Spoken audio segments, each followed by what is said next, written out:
Bonjour à tous, bienvenue sur Bein Chemistry. Dans cette vidéo, on va s'intéresser à la série des composés aromatiques. Donc il s'agit des composés dont la molécule renferme un ou plusieurs cycles. Alors le plus connu d'entre eux est le benzène. Donc on peut le noter soit avec les doubles liaisons ou soit avec le noyau aromatique. Il faut savoir que la deuxième notation est la plus réaliste des deux, car la molécule en réalité elle n'est pas constituée des doubles liaisons, mais les électrons sont délocalisés dans tout le cycle. Donc d'où la représentation du noyau, et celle-ci est la plus adaptée pour expliquer ce qui se passe en réalité dans la molécule. Mais libre à vous, ça c'est votre moment, c'est votre kiff, vous utilisez la notation qui vous convient. Donc dans la suite de cette vidéo, on va s'intéresser à la nomenclature des dérivés du benzène. Donc en ce qui concerne les dérivés monosubstitués, il n'y a pas de règle spécifique. Le nom du composé est donné en utilisant le préfixe benzène. Donc 3 exemples ci-dessous. Dans le premier, la molécule est substituée par un groupe nitro. Donc le nom de la molécule, ce sera le nitrobenzène, c'est hyper simple. Pareil pour la deuxième, le groupe éthyle, ce qui donne éthylbenzène comme le nom de la molécule. Et le troisième, c'est plutôt un groupe éther, un groupe méthoxy, parce qu'il y a un groupe méthyle qui est précédé de l'oxygène. Donc notre molécule sera le méthoxybenzène. Cependant, lorsque la molécule aromatique est formée par enlèvement d'un hydrogène, le préfixe benzène s'efface et laisse place au groupe phényl dans la nomenclature.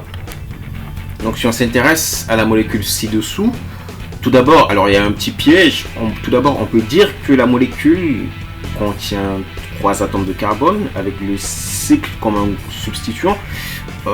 Alors c'est ça le petit piège. Or en réalité la molécule contient 5 atomes de carbone dans sa chaîne principale. Enfin ce que j'ai bien expliqué dans la précédente vidéo en ce qui concerne la nomenclature. Si vous voulez aller voir pour plus d'informations, vous pouvez y aller, je vous le conseille vivement même. Donc alors l'atome de la chaîne principale contient 5 atomes de carbone. Le groupe méthyle en substituant en position 4 et le groupe phényl en position 3 parce que le groupe acide, le carbone de l'acide est toujours le premier en termes de notation.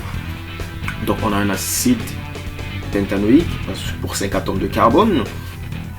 Alors on pourrait dire que dans notre nomenclature on aurait dit l'acide 3 phényl et 4 méthyle après, parce que voilà, en termes de chiffres le 3 il est plus petit que 4, mais sauf que là on se base plus sur la lettre alphabétique.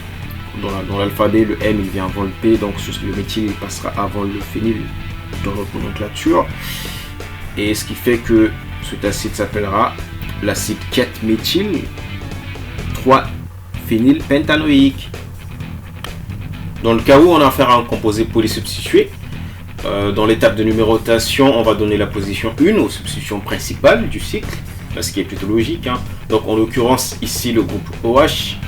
Donc pour la numérotation, on peut soit utiliser les notations habituelles, donc 1, 2, 3, 4, 5, 6, 7, 8, 9, 10, ou les notations spécifiques en composés aromatiques, donc ortho, méta, para.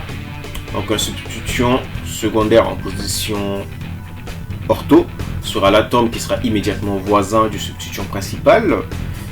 L'atome d'après sera en position méta du cycle, et l'atome qui se trouve du côté opposé par rapport au substituant principal sera l'atome qui est en position para.